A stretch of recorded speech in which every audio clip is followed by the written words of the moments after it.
मैं भदंत वीणाचार्य जी को विनती करता हूं कि आप अपने विचार यहां व्यक्त कीजिए। भदंत वीणाचार्य जी। जय भीम।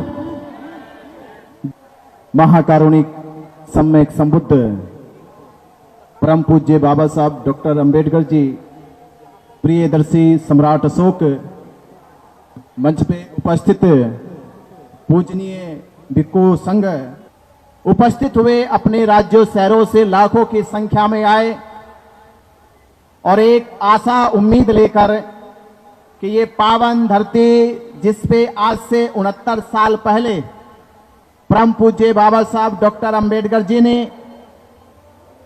धम्म की दीक्षा ली, और ऐसी दीक्षा जो 14 अक्टूबर 1956 से पहले ना तो विश्व में इतनी बड़ी दीक्षा हुई, ना बाबा साहब अंबेडकर जी के बाद पूरे भारत और विश्व में इतनी बड़ी दीक्षा हुई।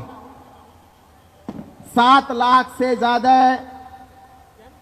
अपने अनुयायियों के साथ इसी पावन धरा पर धम्म की दीक्षा ली और पुनः 1000 साल के बाद भारत में बौद्ध धर्म की नींव को मजबूत किया।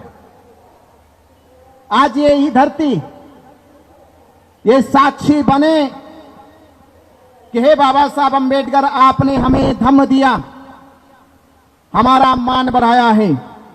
ये बाबा साहब अंबेडकर, आपने हमें धम्म की दीक्षा दी, हमारा मान बढ़ाया है।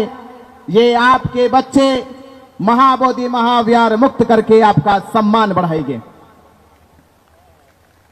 ऐसी पवित्र प्रतिज्ञा के साथ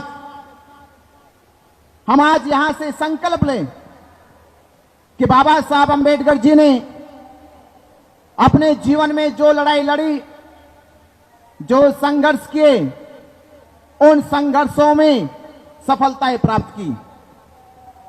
और वो दौर जब समाज जाति, छुआछूत, भेदभाव, असमानता की जंजीरों से बंधा हुआ था, जब समाज की अभिव्यक्ति, सामाजिक, शैक्षिक, राजनीतिक, धार्मिक समानताएं छीन ली गई थी, उस समय समाज की क्या दुर्दशा थी। तो उसी समय कहना कि ये समाज की दुर्दशा ऐसी क्यों हो गई। हजारों साल तक भारत का वासी अपनी संस्कृति, अपनी विरासत को पाने के लिए प्रयास करता रहा।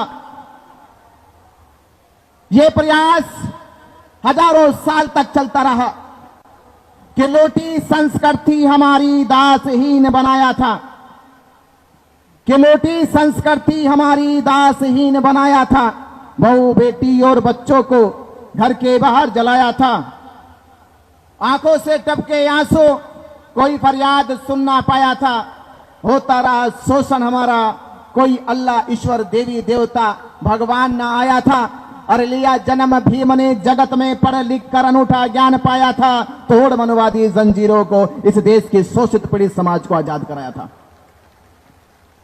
बाबा साहब अंबेडकर जी ने हमें आजाद कराया, इसलिए नहीं कि हम अपने घरों में बैठ जाए आराम से।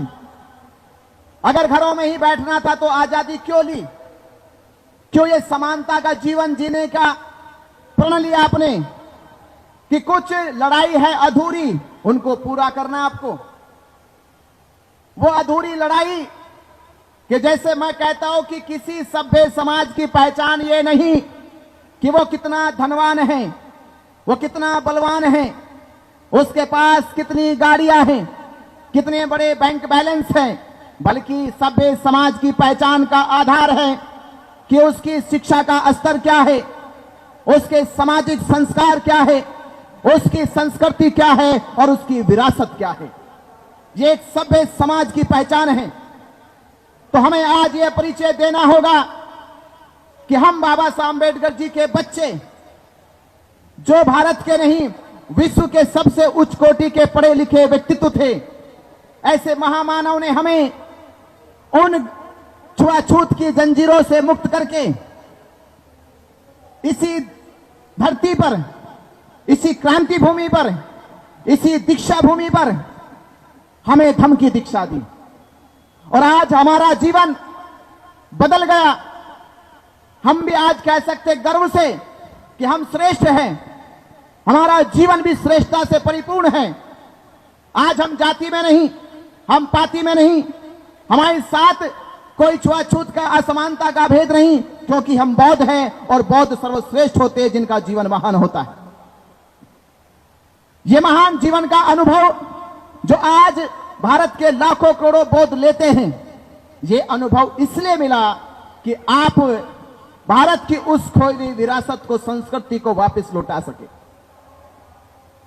आप धम्म की नींव को, बाबा साहब अम्बेडकर जी ने यहां से धम्म की नींव को मजबूत किया और हमारे सामने एक अधूरा सपना छोड़ के चले गए।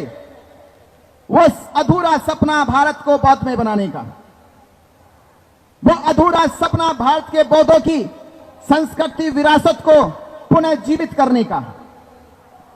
और आज हम बौद्ध विश्व में मुसलमान सर उठा के कह सकते हैं कि मक्का मदीना उनके पास है। मुसलमान कह सकते हैं, दुनिया के ईसाई कह सकते हैं कि यरूशलेम वेटिकन सिटी का चर्च उनके पास है। हिंदू लोग कह सकते हैं कि उनके पास उनके धार्मिक मंदिर हैं। सिख लोग कह सकते हैं गुरुद्वारे उनके पास है।